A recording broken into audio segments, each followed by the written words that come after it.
Welcome back. We are Warkop Gridiron Podcast, NFL Indonesia podcast presented by Warkop Media. I'm your host Joey, and always with my co-host Ardio and Oka. Langsung aja, gengs. Gua kasihan sama Ardio minggu ini. Kasihan.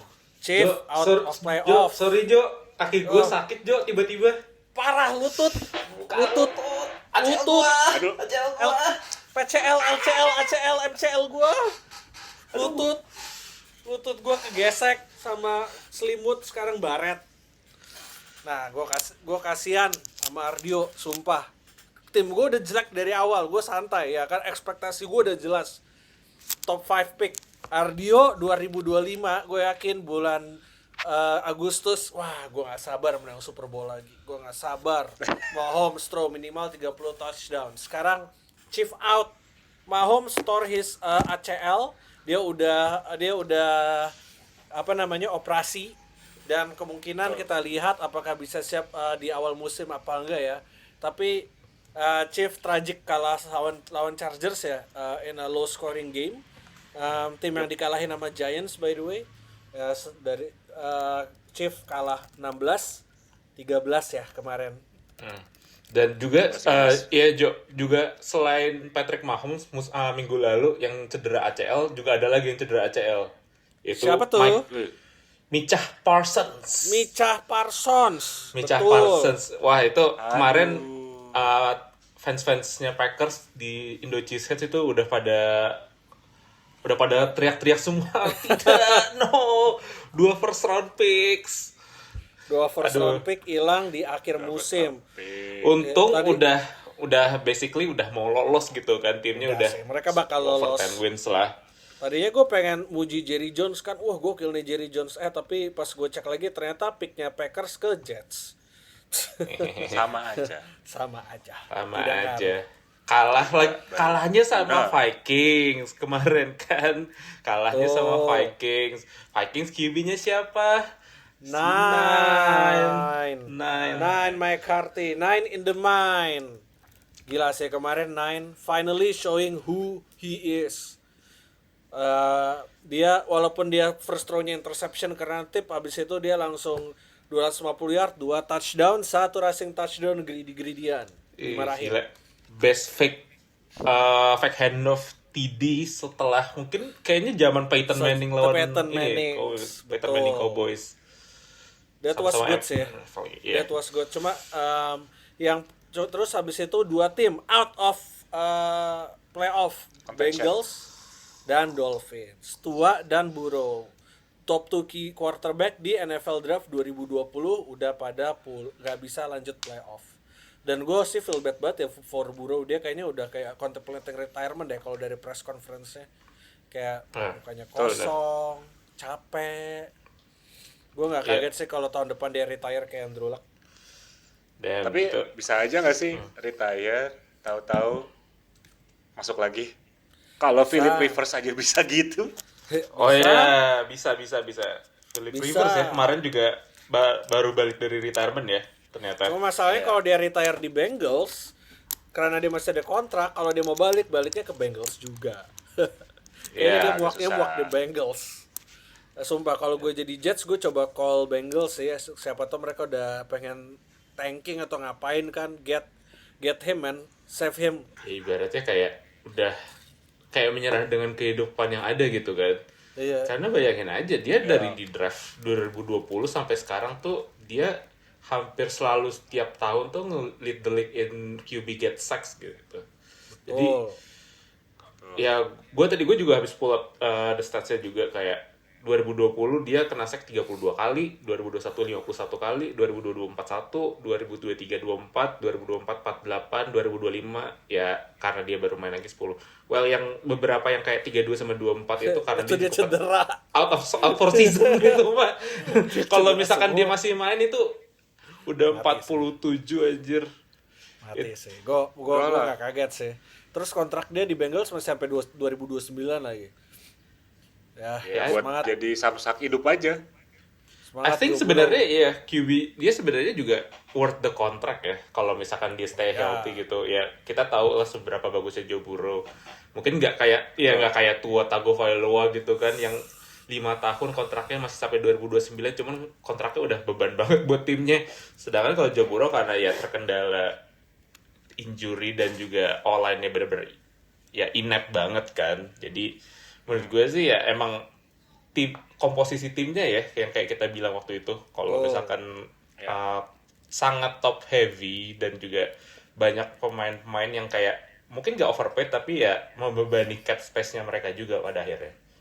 Dan mereka juga ada masalah sama development, terutama online ya, development online sama D-line mereka tuh hancur banget. Kayak mereka spend so much draft picks loh, high draft picks dan gak ada yang pan out. Apalagi itu Shamar Stewart sampai sekarang kayaknya tackle dia masih 2 deh, sumpah.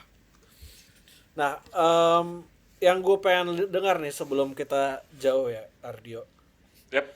Gue pengen dengar dulu dong review lu nih 2025 Chief out of playoff this early, ini masih week 15 udah out of playoff. Gimana nih? Gue pengen denger review, sedikit aja review lo tentang perasaan lo mengenai Chief 2025. Started high hope, tiba-tiba hancur lebur. Game pembukanya dimulai di Brazil lawan Chargers. Itu kayak harusnya jadi momok yang bagus setelah dikalahin di Super Bowl, dipermalukan oleh Eagles. Harusnya punya api lah atau punya semangat untuk bounce back lebih kuat. Ternyata di situ udah kalah 20-10.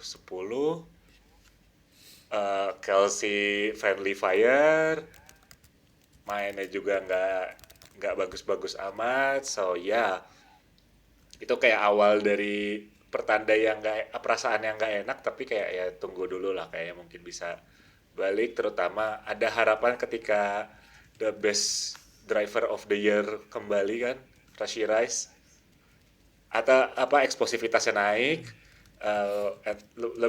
lebih jalan offense-nya karena lebih kebukanya opsi ya, tapi ternyata nggak bisa sampai sejauh itu.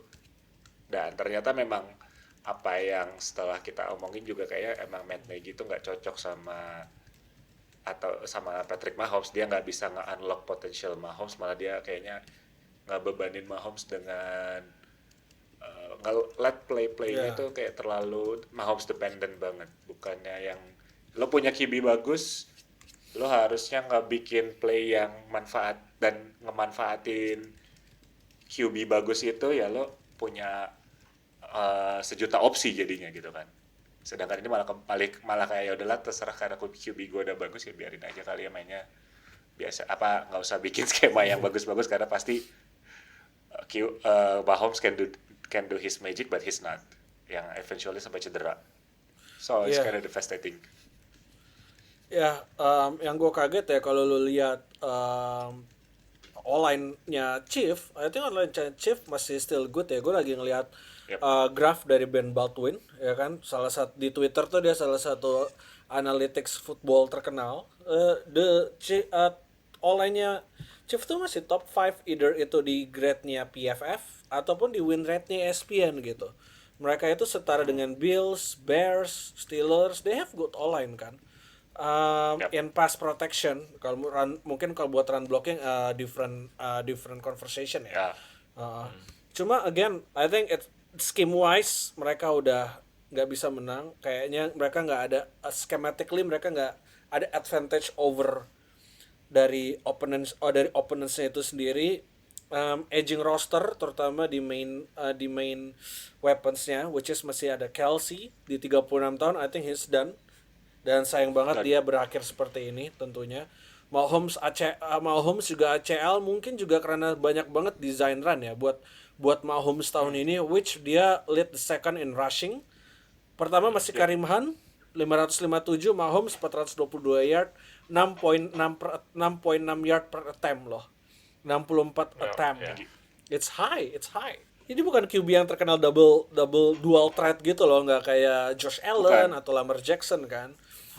Ya, Plus kalau misalkan Josh Allen kan emang hasilin rushing touchdown-nya juga banyak ya, ada sekitar 12 kan musim ini. Betul. Kayak Mahomes tuh cuma bisa setengah, nggak nyampe setengahnya ya, 5 lah gitu. 5, betul. Banyak, tapi ya yardage-nya tuh banyak gitu, kayak berarti kan design play-nya maksa dia untuk lari banget gitu. Ketimbang untuk jadi opsi nyetak skor. Oh Kak, gue pengen nanya deh, menurut lu nih kalau lo nonton Chief ya, is it the design run sama Mahomes itu karena schematically weapons-nya nggak ada yang bisa get open, jadi Matt Nagy sama Andy Reid harus dial up the design run in order to get the chain moving. Kebanyakan juga sebenarnya mungkin bukan design run tapi kayak Mahomes trying to scramble terus karena all the receivers are covered, jadi nggak ada yang getting separations juga. Gue rasa juga Kelsey dia udah hilang nimble efeknya dia lah yang bikin dia jadi weapon yang paling menurut gue lebih unstoppable dia dibandingkan Tyreek Hill dulu di 2022. Betul. Dan itu udah nggak ada lagi dari Kelsey, sedangkan di young receivers kayak Rashee Rice terus juga ada Xavier Worthy juga mereka belum bisa step up sebagai the alpha number one gitu. Mereka still a very good WR2 tapi belum kayak mereka jadi WR yang sekali Tyreek Hill memang. Betul. Dan itu emang susah jadinya. Makanya itu juga karena banyak receiver mereka yang nggak bisa getting open, itu akhirnya Mahomes ngambil jalan terakhir, yaitu ya udah dia scrambling terus out of pocket keluar langsung ke kiri atau ke kanan gitu, and getting the yard by himself. Yang kita tahu akhirnya itu nggak sustainable juga buat dia. Satu, dia juga nggak secepat itu, juga nggak se-nifty itulah sebagai runner, nggak kayak Lamar. Dia juga nggak se-powerful Josh Allen. Terus juga ya dia sebenarnya acceptable sebagai runner, tapi ya dia emang kelihatannya selalu thriving kalau misalkan dia out of pocket dan dia pakai cannon arm-nya dia arm power one of the best lah di NFL. Jadi itu sih sebenarnya problemnya mereka tuh, mereka perlu satu receiver, mungkin gak harus yang bener-bener the alpha wide receiver kayak yang bener-bener dibilang orang atau misalkan ya pendapat-pendapat dari beberapa analis, tapi mereka butuh wide receiver yang gak harus cepat tapi dia bisa route running dan juga separationnya really good. Mungkin contoh aja kayak wide receiver kayak apa sih, mungkin gambarannya mungkin yang nggak terlalu alpha terus juga route running bagus dan separationnya oke. Itu gambarannya kayak Hunter Renfrow, mungkin kayak gitu aja. Maksudnya kayak secara gambaran secara gambaran kayak wide receiver itu yang mereka perluin. Hunter Renfrow, Puka Nacua juga kayak gitu kan sebenarnya. Puka Nacua, even Ladd McConkey juga kayak gitu. Tapi ya mereka milihnya Xavier Worthy yang mungkin lebih ke athleticism mereka pilihnya. Betul. Mereka kayaknya ngelihat Xavier Worthy kayak Tyreek Hill dulu kan. Dia punya burner speed instead of like crisp route running gitu kan. Jadi mungkin dia mau stretch the field tapi ternyata nggak bisa get the separation needed. Iya. Dan kayak jadi juga ya Xavier Worthy sendiri kan juga 40 yard dash-nya juga 4,2 detik kan lah ya, 4,28 waktu itu, dan dia the fastest runner di combine waktu 2004 draft. Tapi ya mungkin itu ya waktu kenapa itu mereka milih Worthy. Makanya sayangnya tapi 40 yards run menurut gue buat wide receiver itu nggak guna sih. That's what I learned. Kayak lu lari, lu kalau go route gitu, but the thing is during game lu harus check off the cornerback. Kalau lu di press lu harus bisa have the release package ya kan, and then get physical. So those 4 runs unless he gets schematically bisa didesain biar dia benar-benar open, that 4.2 ya it's not gonna help offense kan. Tapi ngomong-ngomong ini ya, ngomong-ngomong receiving corps yang nggak punya alpha ya kan, tapi sekarang lagi naik banget Denver Broncos ya kan. Denver Broncos tiba-tiba out of nowhere setelah being bad for a decade or so. Dulu Miami Dolphins kalau ingat drop 70 ya, on Sean Payton's head. Itu musim pertamanya McDaniel ya waktu itu ya. Betul, musim pertama Mark Daniels dan I think musim pertama Sean Payton juga kalau nggak salah. And Broncos finally owns AFC West. Mereka nomor 1 juga di AFC. Dan gue jujur gue kaget ya kan, gue bukan big Bo Nix fans. Gue mikir dia very mid quarterback in a very good situation ya kan. Tapi mereka sekarang nomor 1. Bo Nix sekarang dia punya 23 touchdown, 9 interception ya kan, which is good enough stats lah ya kan. Although if we're talking about EPA all those stuff, dia tuh lumayan middling ya. Jadi not like kalau lo lihat Drake May, Jordan Love atau Sam Darnold, dia tuh di ujung kanan gitu ya kan, kayak EPA-nya one of the highest EPA ya kan. Sedangkan Bo Nix tuh nggak di situ gitu loh. Bo Nix itu lu coba tebak deh nih, lu coba tebak. Nah, kita main iseng tebak-tebakan EPA Bo Nix. Lu kira-kira nih Bo Nix itu kalau lu clusterin nih, misalnya kayak contoh yang kayak gue bilang Drake May ada di ujung kanan bareng Jordan Love atau Sam Darnold, kira-kira menurut lu Bo Nix setara sama siapa EPA-nya? Iseng-iseng aja.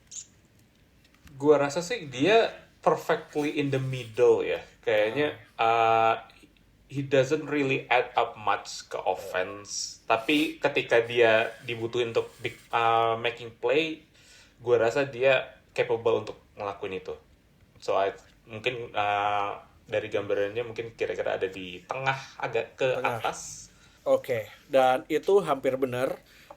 Dia ada di tengah. Dia IP-nya 14 ya. IP per play-nya ada di urutan 14 di bawah Jackson Dart, di bawah Mac Jones. Di bawah CJ Stroud dan Mahomes ya kan. Hey. In a CJ Stroud down year actually, right? Iya, tapi udah mulai dapat performanya lagi. Kemarin juga menang lawan Cardinals. Lumayan 7 wins in a row dan juga CJ Stroud 3 touchdown.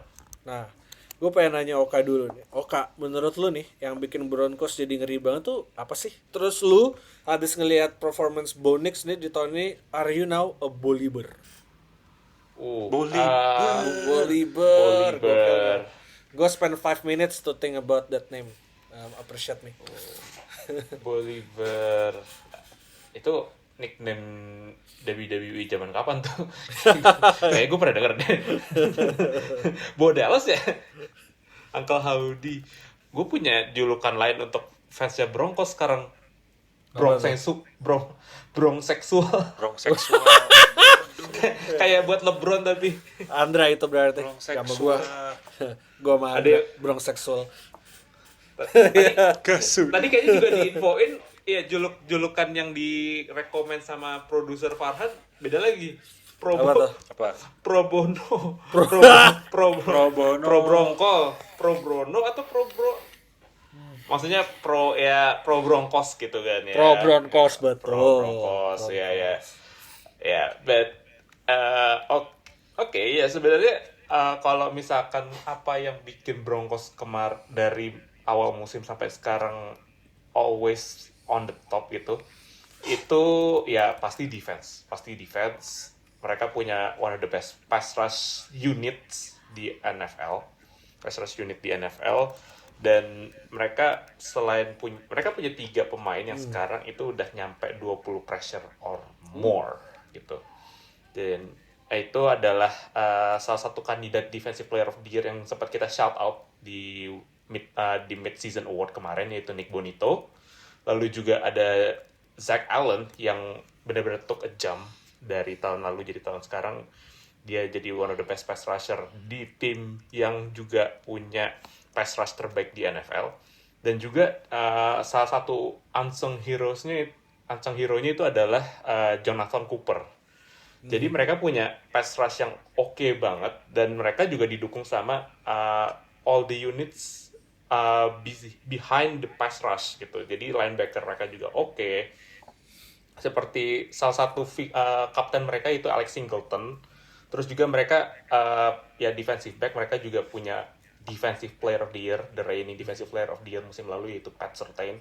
Musim ini juga mereka baru juga dapat pemain-pemain baru yang 2 pemain dari 49ers, yaitu Dre Greenlaw untuk masuk ke posisi linebacker bareng Alex Singleton, lalu juga ada Talanoa Hufanga gitu. Jadi mereka punya addition yang bisa istilahnya ngasih bukan mental juara sih, tapi mental menangnya, mental winning mentality-nya tuh ada di mereka. Karena 49ers juga punya culture menang yang cukup kuat dari beberapa tahun terakhir, jadi mereka istilahnya bawa ilmu dari 49ers terus masuk ke dalam Broncos, dan itu berdampak signifikan banget, terutama dengan divisi yang agak gonjang-ganjing. Dengan Chargers juga ada masalah cedera juga walaupun tetap menang, Chiefs benar-benar jatuh, dan Raiders being a Raiders gitu.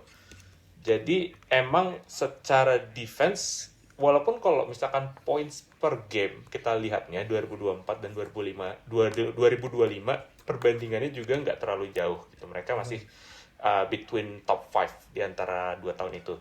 Tapi kelihatan memang musim ini defense pulling through more dibandingkan musim lalu. Yes. Dan sekarang pertanyaannya adalah, Bo Nix, is he a good enough quarterback untuk mereka tetap menang? Jawaban gue adalah iya. Dia cukup lah oke untuk bisa pulling through the win, making plays kalau misalkan mereka butuh. Karena salah satu hal yang kita suka anggap remeh terhadap quarterback adalah how they pulling through for a win gitu. Dan winning mentality itu jarang QB bisa punya. Mungkin kita anggapnya kayak timnya bagus gitu, jadi ya wajar aja dia di carry gitu. Tapi Bo Nix is good enough, dan actually not as much as carry, tapi ya dia serviceable ya kan. 2-3 touchdown dan 9 interception menurut gue juga ya it's a very good numbers gitu. Dan winning mentality ini sih yang memang dicari dari Broncos selama mungkin sekitar 10 tahun. Mereka terakhir kali seed 1 kan waktu mereka juara Super Bowl 2015 dengan Peyton Manning yang udah tua. Udah amat hancur itu Peyton Manning 2015. Dan satu kesamanya juga adalah Broncos musim 2015 dan musim ini sama-sama di-carry oleh defense. Tapi bedanya 2025 Bo Nix bisa lebih carry the load lah dibandingkan Peyton Manning 2015. Karena Bo Nix sekarang udah musim kedua dia starting, dan sekarang ini dia ada di 22 win dalam 2 musim pertamanya, yang itu bikin dia tied for second most winning quarterback di 2 musim pertamanya mereka. Bo Nix 22. Nah, tadi gue bilang tied for second kan. Menurut lu siapa lagi? Satu lagi QB yang sama-sama punya 22 win di 2 musim pertamanya mereka. Yang punya 22 win. Iya, gimana lu, Jo? 22 win di The history of NFL. History of NFL. Iya. Hanya ada 2 pemain yang punya either same amount of win sama yang lebih banyak winnya. Kalau lu enggak, bukan Mahomes loh. Bukan. Dia pernah main di Denver. No. Jadi yang tied for second untuk dengan Bo Nix dengan 22 win itu dulu adalah Ben Roethlisberger. Dulu Steelers 2004 pas rookie itu 15-1 rekornya Steelers waktu itu. Ya jauh kan bedanya dibandingkan sekarang gitu kan. Betul. 15-1 terus juga ya masih winning season juga musim depannya. Sama yang nomor satunya itu adalah QB yang digantiin Bo Nix. Nomor satunya. QB quarterback yang digantiin Bo Nix. Justin Herbert digantiin. Enggak, di Denver Broncos. Di Denver. Tunggu, Russell Wilson itu ada kalau yang gue inget itu dia 25 win di 2 musim pertamanya dia. Karena dia masuk ke Seahawks itu Legion of Boom udah jadi. Jadinya Legion of Boom udah jadi, terus udah ada Sherman, Bobby Wagner, Earl Thomas, Cam Chancellor, dan musim sophomore-nya dia menang Super Bowl gitu kan. Jadi ya balik lagi ke Bo Nix, gue rasa dia punya winning mentality dan itu yang Broncos cari selama 10 tahun terakhir, di mana mereka masih mereka sebelum dapat Bo Nix mereka masih mencari-cari QB yang pas buat mereka. Mereka coba trade for Russell Wilson, nggak berhasil gitu, gagal.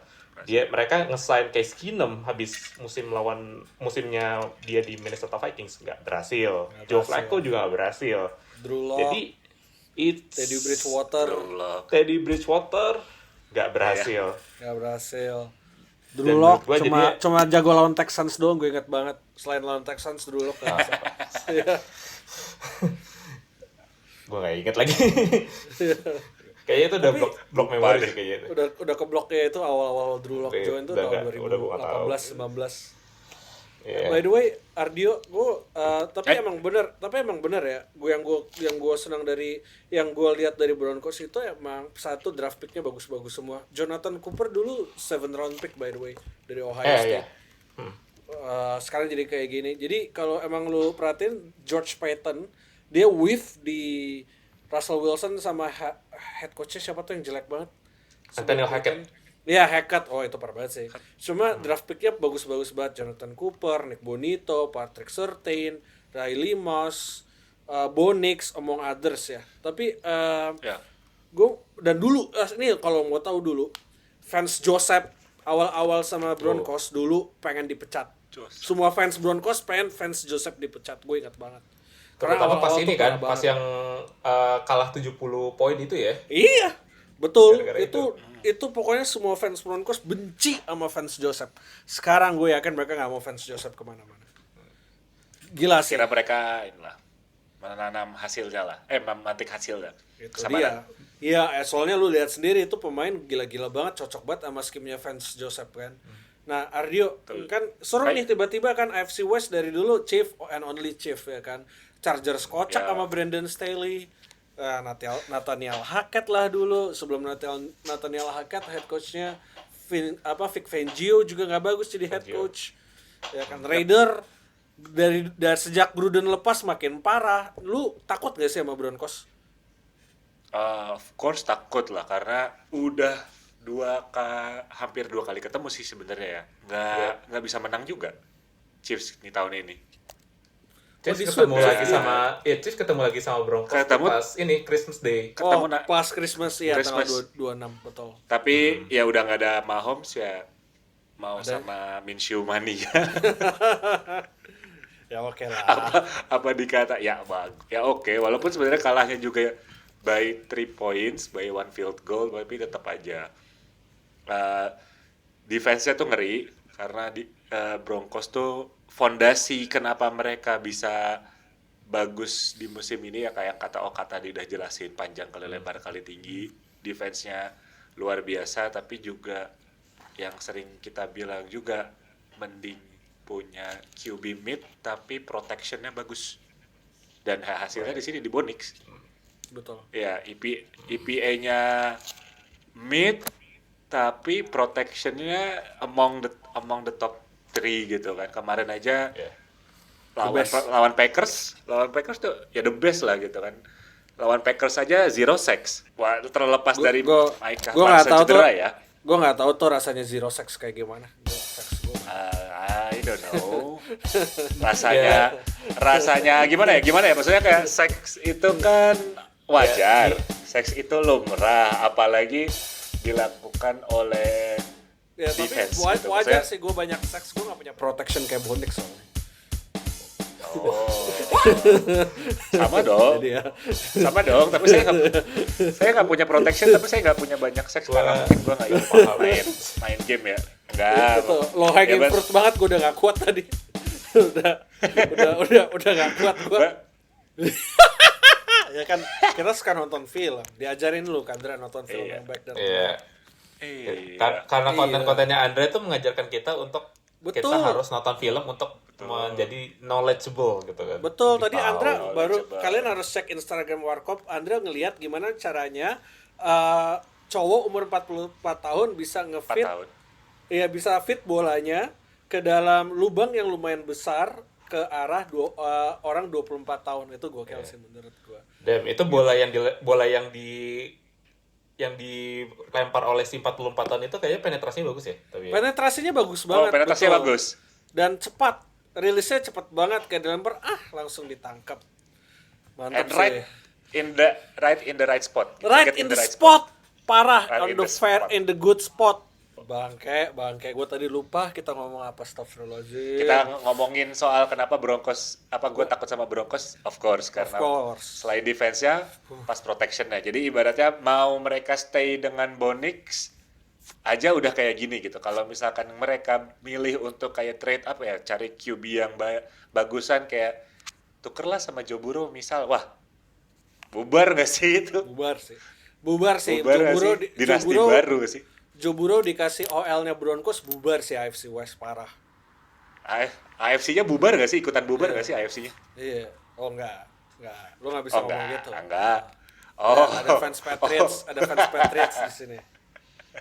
Ya, tapi emang bener sih, Bo Nix itu di 16 week baru di sack 16 times by the way. Dan cuma loss 87 yards. Ya kan? Ya, among the fewest kan? Among the fewest, betul. Dan PFF grade dari pass protection offensive line-nya Broncos sendiri adalah nomor 1 di NFL. Jadi pantas kenapa dia nggak pernah kena sacks ya. Ya. Oh. Betul.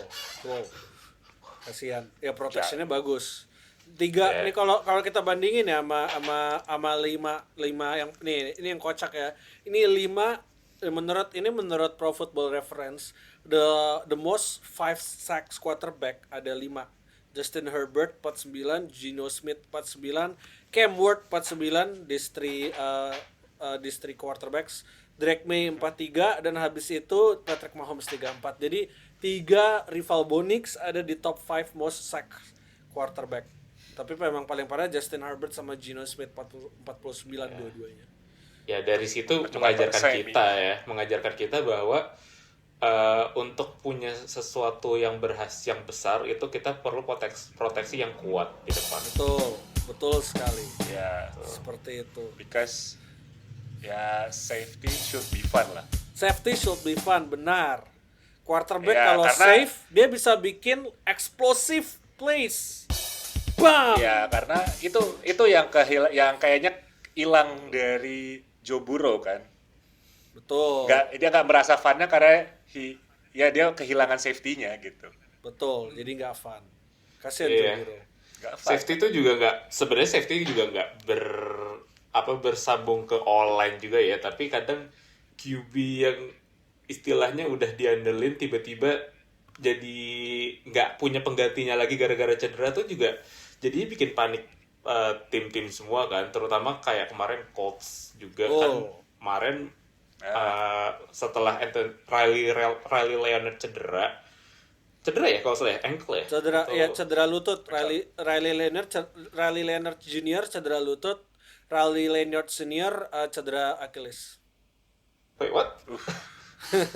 Riley Leonard Junior cedera lutut, Riley Leonard Senior cedera Achilles. Wow. ternyata banyak yang cederanya ya. Ya, Riley Leonardnya ada dua-duanya, soalnya dua-duanya dari Dukes kan, Daniel Jones sama Riley Leonard. Ya, Riley Leonard sebelum pindah ke Notre Dame dia sempat di Duke 2 musim kalau nggak salah. Oh, pantesan. Tapi ya Colts juga kan cedera semua tuh QB-nya, dan sekarang mereka ganti ke istilahnya emergency situation, force major. Mereka ngedatengin 44 tahun pensiun dan hampir masuk first ballot Hall of Fame. Betul. Jadinya diundur lagi 5 tahun. karena dia main. Iya, tapi yang penting asuransinya ke reset lagi. Asuransinya jalan, dihidupin lagi.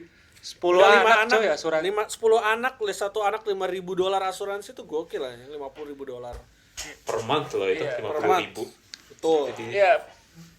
Buat dia mikirnya kayak ya Hall of Fame udah kemungkinan masuk. Asuransi gue setahun 7 juta anjing dari kantor, dia enak kan $5,000 per bulan. Mantap. Ya. Anaknya disuruh sakit. Hall of Fame first ballot diundur nggak masalah. Nggak Dapat jaket masalah. doang paling. Betul, ini dapat asuransi. Nah, ini yang gue mau tanya nih ke Ardio, ya kan? Hai. Philip Rivers back, hampir menang loh lawan Seahawks 18-16 ya kan?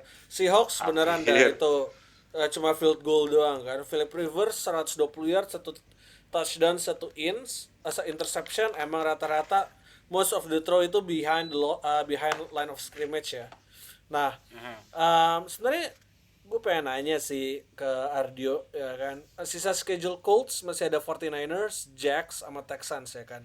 The Athletic cuma ngasih mereka 8% chance to make playoff. In order Indianapolis bisa masuk playoff, mereka pertama harus win out everything dan mereka berharap either Texans, Chargers, Bills atau Jaguars tiba-tiba kalah 3 kali beruntun gitu. Itu mereka masih punya chance kalau kayak gitu. Nah, gue mau nanya nih Ardio, dengan Philip Rivers, menurut lu gimana nih, Colts masih bisa dapat playoff nggak? Ini lucu loh. Dari 8-2 mereka nih kayak number 1 AFC, terus mereka kalah 4 beruntun 8-6. Menurut gue sih enggak ya. Sudahlah. Sudah ya, walaupun misalkan defensifnya 49ers is not the best, tapi bakal ketemu Jaguars yang lebih agresif dan number 1 defense Texans. Ya antara ini balik pensiun lagi karena cuman mau ngaktifin asuransi atau ya ibaratnya Colts cuman kayak ngasih ya udahlah entertaining aja lah daripada kita pakai Anthony Richardson. Ya, Anthony Richardson pun nggak bisa main. Juga nggak main. Nggak bisa main, cedera juga. Ya daripada disangkanya aneh-aneh kayak mata dia retak, dia nggak bisa main. Pakai. Oh itu Tyler Warren. Itu bukannya kejadian udah dari tahun-tahun sebelumnya ya?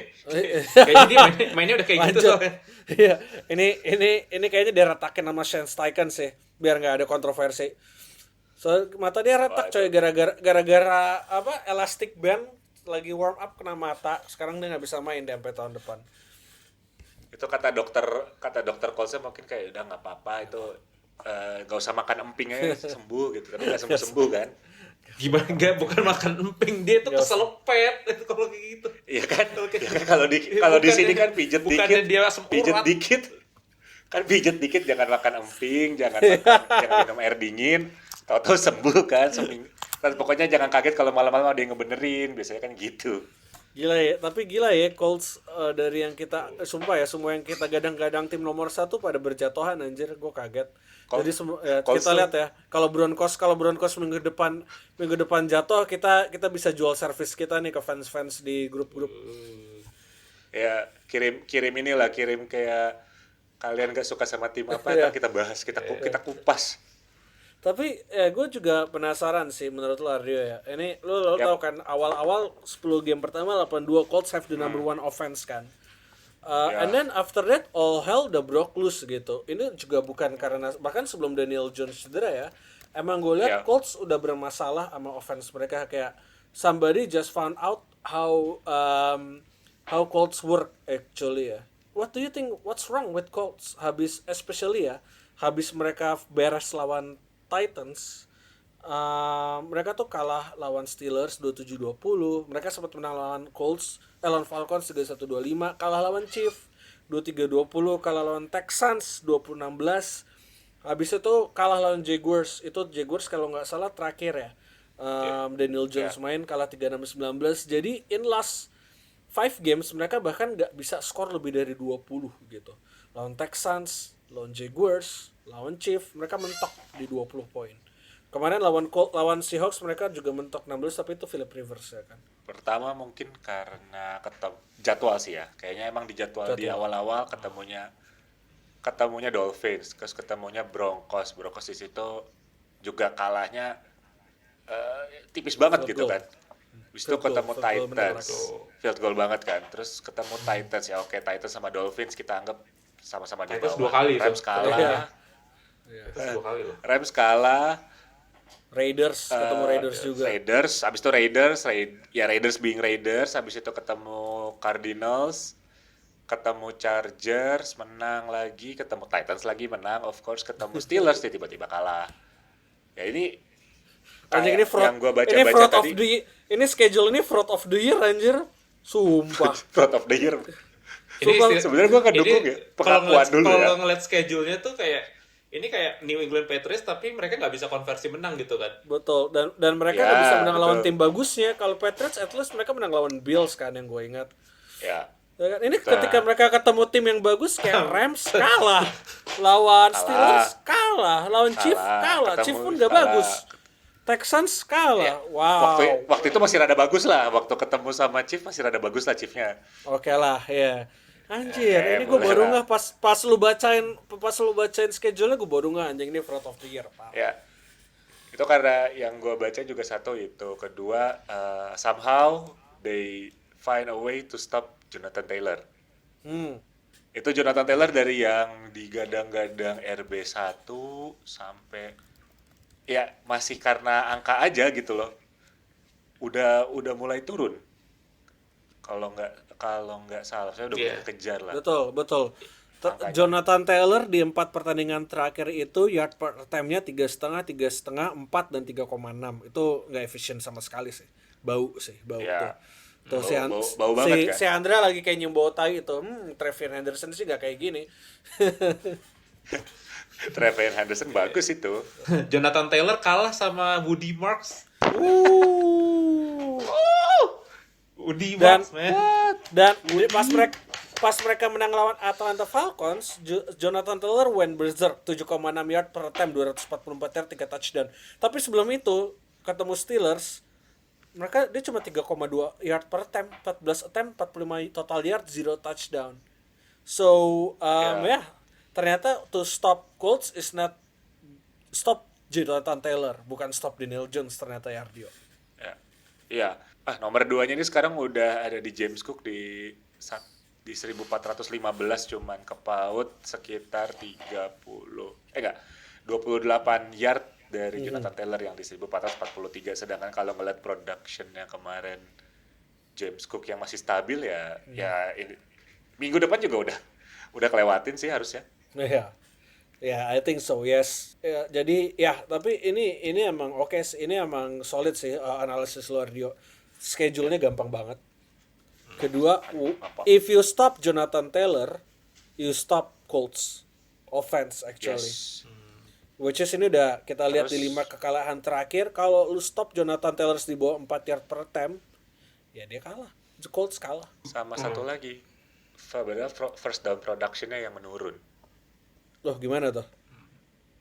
Karena kayak awalnya kan averaging sekitar 7,2 yards per play menuju week 8, tapi habis itu turun ke 6 yards per play setelahnya gitu.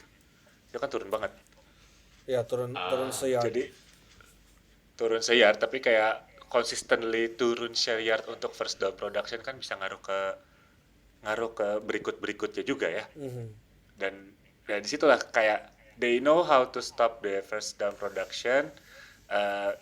Setelah they know how to stop Jonathan Taylor, they know how to read Daniel Jones, ya udah selesai ternyata pelan-pelan gitu loh. Gimana? Itu menarik sih. Dan Oka, gue juga pengen dengar analisis lu dikit sih tentang Colts ya kan. Gue kalau lu mungkin ini awal-awal kan kita lihat Daniel Jones kayak bagus banget ya. Ya kan. Kayak gue juga ngakuin gitu Daniel Jones did good gitu with the Colts ya kan. Bisa dari Jonathan Taylor production kan. What went wrong ya for him? Dari yang awalnya kita yakin banget dia sempat ada di MVP talks loh, dan yang pasti dia udah inline buat comeback player of the year pastinya ya kan. What's wrong with Daniel Jones kalau dari sisi lo Oka? Kayak tiba-tiba dia drop dari yang dia eksplosif itu, tiba-tiba dia drop. Especially kalau lo ingat ya, semua itu terjadi habis di lawan Steelers kesana ya. Tiba-tiba dia ada interception 3 kali, dia sempat turnover satu game sampai 5 kali. So, what's wrong with Daniel Jones, Oka? Ya, gue justru ngelihatnya sebenarnya adalah kenapa Jonathan Taylor nggak efektif karena passing game-nya di lockdown sama defense lawan, terutama waktu kayak lawan Steelers sama KC itu sebenarnya kelihatan cara ngehentiinnya. Mereka bringing the blitz juga. Steelers itu juga sama kayak Chiefs, mereka tuh kreatif banget dalam disguise blitz, terus juga mereka nambahin kayak cornerback blitz atau nickel blitz. Jadi itu bikin Daniel Jones jadi nggak sabar dan juga nggak tenang di pocket. Akhirnya dia masuk passing game jadinya nggak akurat. Nah ketika passing game mereka itu udah mulai nggak efektif, itu jadinya menutup peluangnya dari Jonathan Taylor dan running game-nya dari Colts sendiri untuk bisa nge-exploit misalkan short yardage gitu. Misalkan third and one, biasanya third and one, third and two, sekarang karena passing game gak jalan jadinya third and six, third and seven. Jadi akhirnya Jonathan Taylor nggak terlalu kepake di running game dan nggak efektif juga ketika udah masuk ke defense-nya mereka gitu. Jadi ya, dan problemnya juga karena ketika udah mulai dapat istilahnya pressures dari defense lawan, Daniel Jones itu juga bisa jadi turnover prone gitu kan. Walaupun mungkin nggak harus turnover prone in terms of interception, tapi bisa juga dengan fumble. Kekalahan kedua mereka lawan Pittsburgh itu 3 interception 3 fumbles dari Daniel Jones kan. Dan salah satunya juga ya lawan Steelers sih yang kelihatan Daniel Jones itu udah mulai kelihatan balik lagi kan, kayak kita bilang balik lagi ke Daniel Jones yang kita tahu gitu, 5 sacks lagi.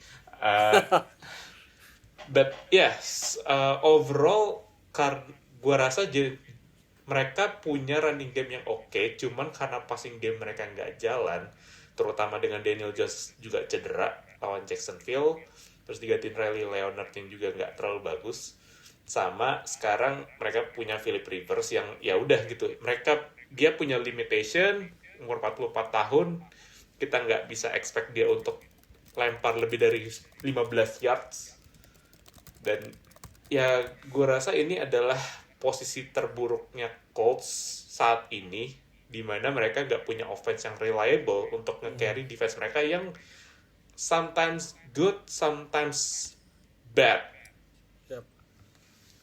Ya, jadi ya ini udah benar-benar di ujung tanduk, walaupun secara matematis mereka masih bisa masuk playoff. Tapi ngelawan 49ers, lawan Jaguars, lawan Texans, tiga-tiganya masih mengejar juara divisi. Mungkin itu adalah schedule terburuk yang bisa mereka dapat saat ini. Betul. Berat, itu schedule berat banget sih, apalagi mereka ketemu semuanya rata-rata defense juggernaut ya, apalagi Texans. Ya kan. Dan 49ers juga defense-nya sebenarnya oke. Lucu aja sih sebenarnya, tadi gue juga ngecek dari team stats-nya mereka ternyata generating the least amount of sacks 49ers. Ya, itu karena cedera, tapi overall tim mereka they're still very good. 10-4 juga stabil. Kan. Betul. Iya, stabil. Tapi ya Jaguars dan pekan terakhir main di Houston itu mimpi buruk sih kalau gue sebagai Philip Rivers gitu. Kalau apalagi kalau buat Colts ya. Well, I guess this is ini buat Ardio sama this should be the end of Chris Ballard, no? Kayak dia punya alasan apa lagi nggak sih? Kayak dia chance ya. Mungkin dia GM dengan chance coba quarterback paling banyak di liga dari habis Andrew Luck retire.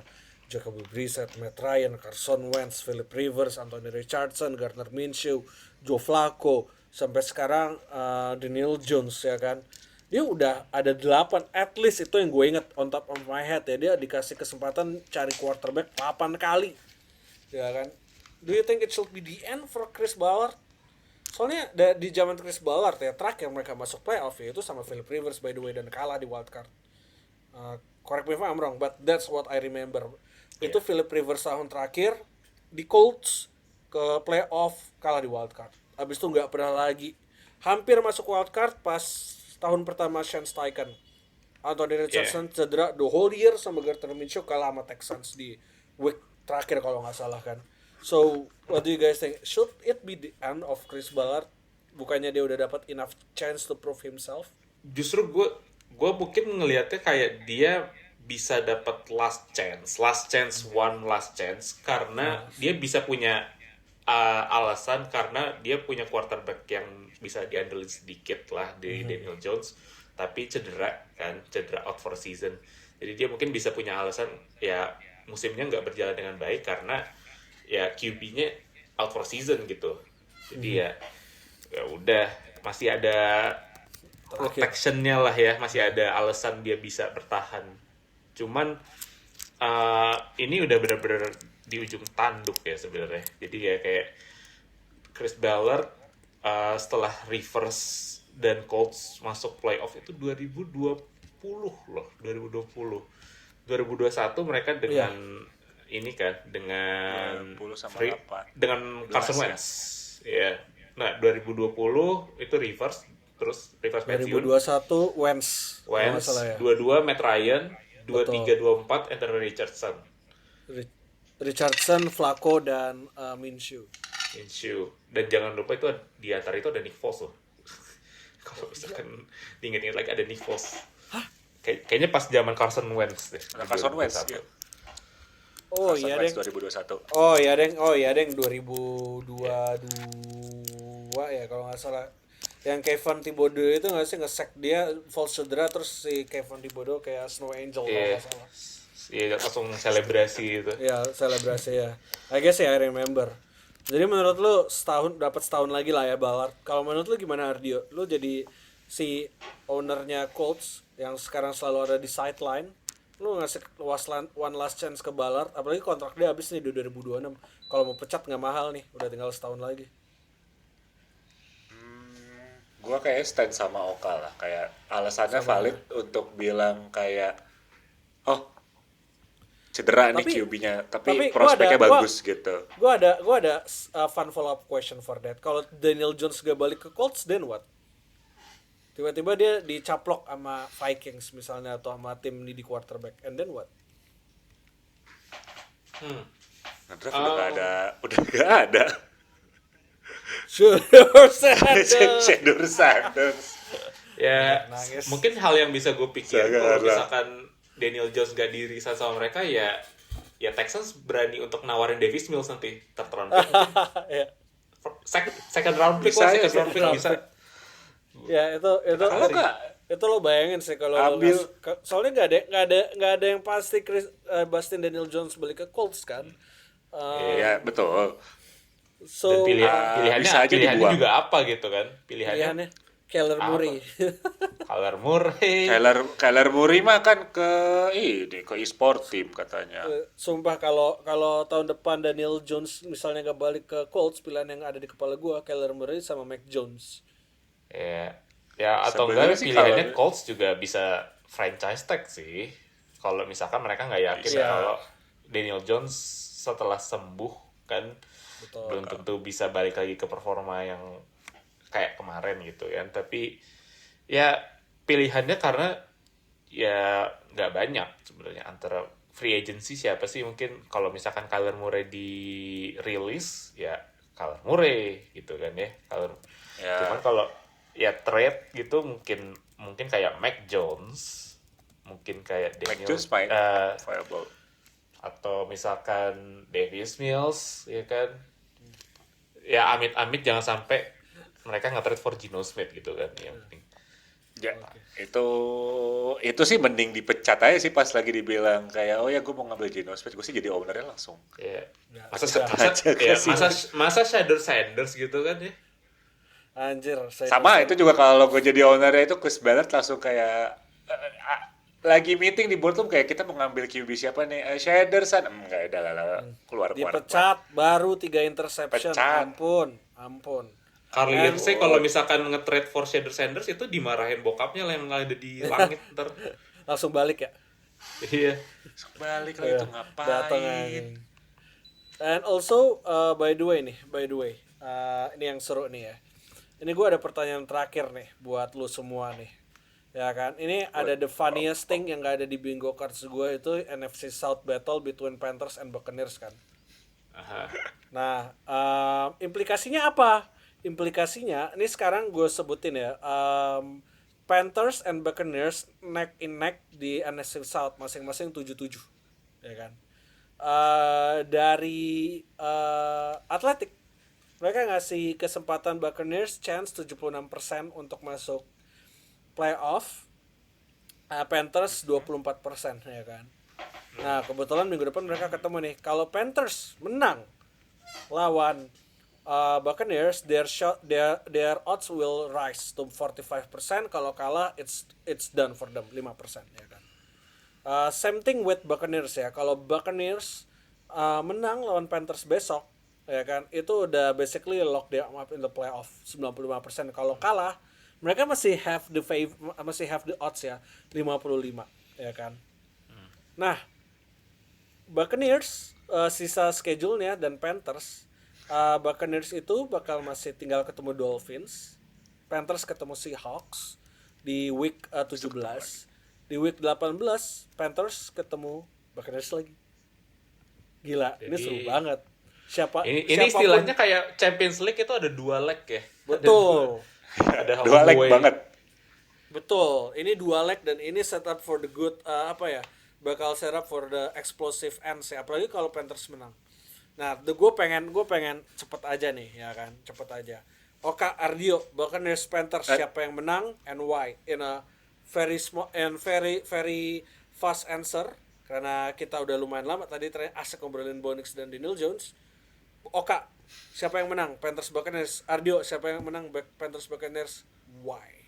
Gue akan berani ambil Buccaneers di sini. Just Buccaneers. Because karena ya tradisinya adalah mereka bisa masuk jadi juara divisi NFC South itu kayak selalu tipis-tipis di musim-musim sebelumnya. Dan gue rasa mereka juga lebih berpengalaman lah istilahnya dalam fighting for bigger things untuk divisi championship mereka dibandingkan Panthers. Jadi gue akan ambil Baker Mayfield. I think still gonna pull it through untuk 2 leg lawan Panthers ini. Gue ambil Panthers. Nice. Karena ini gini, kalau misalkan mau lihat jadwal, Panthers ini bakal mati-matian sekarang. Yeah. Mereka akan habis karena tadi harus menang karena kalau misalkan mereka lawan Buccaneers sekarang harus menang karena habis itu ketemu Seahawks. Itu jauh lawannya jauh lebih berat ketimbang Buccaneers kan. Sedangkan Buccaneers bakal ketemu Dolphins yang lebih ringan lagi. Udah, gitu. Ya, jadi kayak udah santai. Dan kalaupun skenarionya sekarang Panthers menang nanti kalah, terus minggu depan Bucks kalah, minggu depannya ketemu Dolphins menang, bakal seru di week 18 kan. Dan menurut gue sih kayaknya ya ini do or die-nya Panthers karena kalau dengan calculated loss melawan Seahawks ya they should win right here right now kalau mau masuk ke playoff, dan they will do it karena mereka pasti ngotot lah pengen masuk. Apalagi dengan Bucks yang agak declining si Baker Mayfield. Baker habis kita bilang calon MVP hancur langsung. Semuanya yang kita sebut. Pusing Colts turunnya parah gara-gara disebutnya banyak loh. Kita kalau ngegongin tim langsung hancur habis itu. Drake May aja yang lama sampai kemarin baru tuh langsung kalah lawan Bills. Drake May kayaknya Drake May disebut sama ininya sama fansnya soalnya jadinya aman. By the way,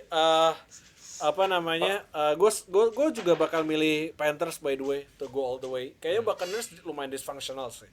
Apalagi abis kemarin mereka cok 28-14 lead in such short time.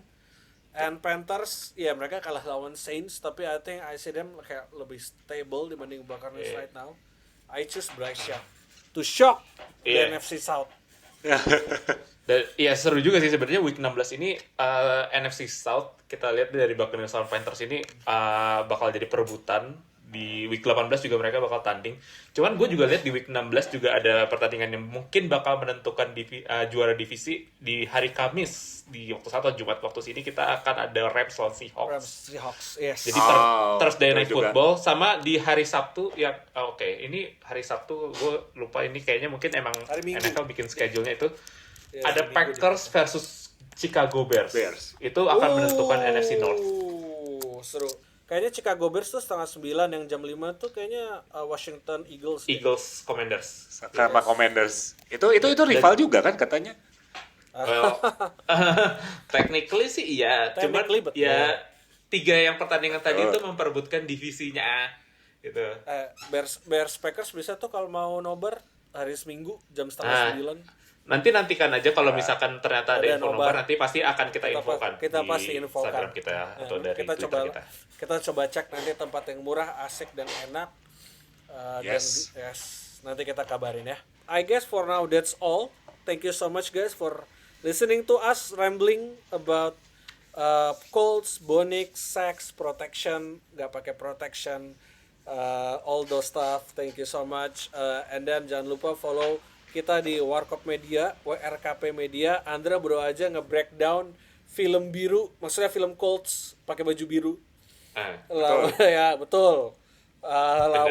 Lawan Seahawks, seru banget ngeliat penetrasi bolanya Philip Rivers ke Tyler Warren on the spot.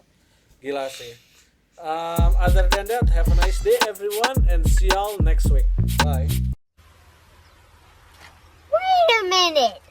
Breaking news kita baru aja stop press export audio. Gue baru lihat Tua Tagovailoa atau Tua Turnbull Ova di bench buat Quinn Ewers lawan Bengals. Gila. Udah quick thoughts aja guys, quick thoughts. Pertama, gue pengen dengar what do you guys think about Tua future di Miami tahun depan? And is it done for Tua, apalagi Tua tahun depan untuk keep Tua dan cut Tua mahalnya sama, lu sama-sama bakal keluar 54 jutaan hanya untuk keep Tua di Dolphins ataupun nge-cut dia gitu. What do you guys think about this? Kontraknya Tua sendiri tuh juga bikin Dolphins juga susah untuk gerak ya. Jadi either mereka tetap bertahan dengan Tua atau mereka ya jadinya nge-trade Tua gitu kan. Ada beberapa tim yang masih QB needy tapi gue rasa dengan ngelihat performanya dia musim ini nggak akan banyak offer yang masuk dan the cap number itu benar-benar ngerusak tatanan cap space-nya dari Dolphins sendiri. Jadi ini adalah lose-lose situation buat Miami dan ya mereka berharap nggak terlalu berharap banyak dengan Quinn Ewers sendiri ya, 7th round pick. Jadi gue rasa emang Miami udah lepas musim ini dan I think Mike McDaniel might be gone after this season. Gue setuju sih. I think Tua menurut gue udah sih. Kayaknya Dolphins harus reset. Ya kan, kayaknya it's not gonna work with Tua. Dia udah 2 musim berturut-turut dapat putting up not so good season, right? Dan nih ya gue bacain kontrak Tua di 2026 by the way. Cap number dia 56.400.000, 18,8% dari total cap ya. Kalau dia di-cut, dia nggak mungkin bisa di-cut pre-June. Di-cut di pre-June 1 nggak mungkin. Tapi kalau dia cut di post-June, dead money-nya 67 juta. Dan nggak ada cap saving. Maksudnya Dolphins tetap akan hilang $11 juta dari cap mereka.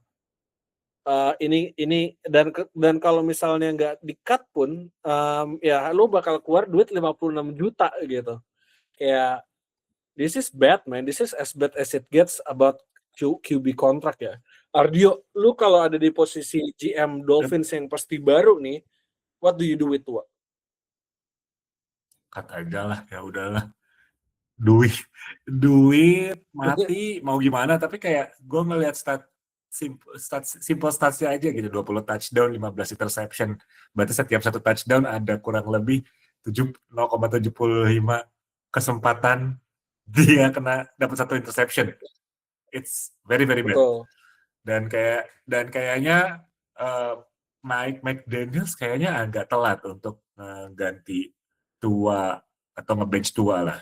Kan masih di belakang masih ada Zach Wilson, masih ada Quinn Ewers, tapi maksudnya Zach Wilson apa kabar anjir kalah lawan Quinn Ewers.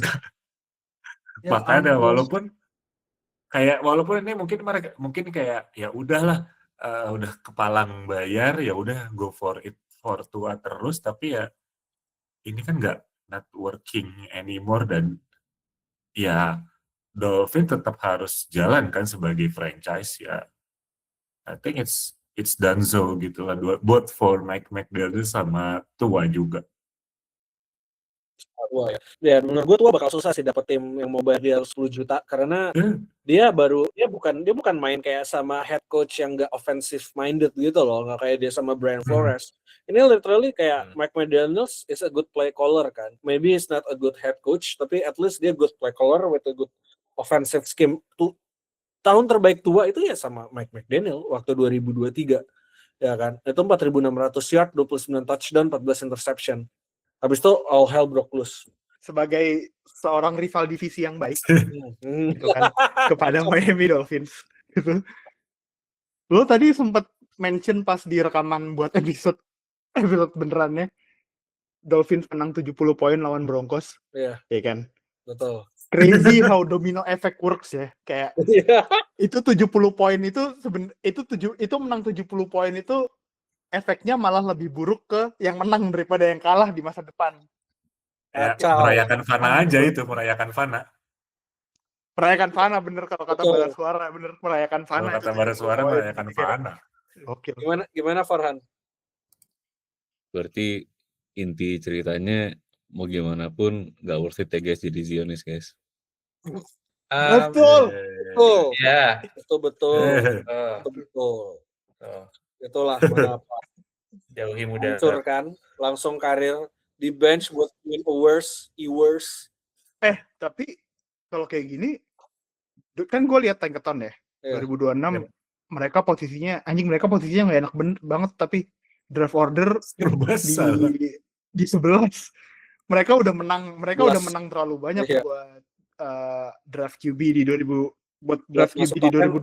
6-11. I think 2026 mereka kayaknya bakal ambil bridge QB buat draft di 2027 deh. Kalau gue jadi Dolphins, gue bakal roll 2026 sama Quinn Ewers. Makanya itu kenapa Quinn Ewers mau di start instead of Zach Wilson ya.